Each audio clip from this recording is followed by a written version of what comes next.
Vilner, a customization firm, fits high-class looking mix of fabrics to the car interior, and they have modified Tesla Model 3. This Model 3 extensively uses a tartan fabric.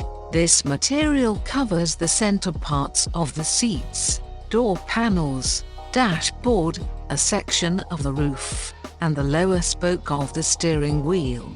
For contrast, there's another textile in a matching color scheme but without the tartan pattern. It appears on sections of the seats, door panels, A-pillars, and roof. The result of all of these changes is a very fashionable and high-class cabin.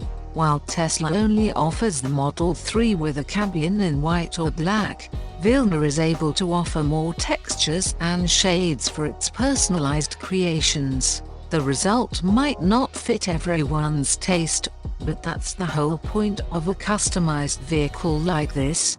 The company sees a great opportunity in taking the EV brand's models and improving their cabins.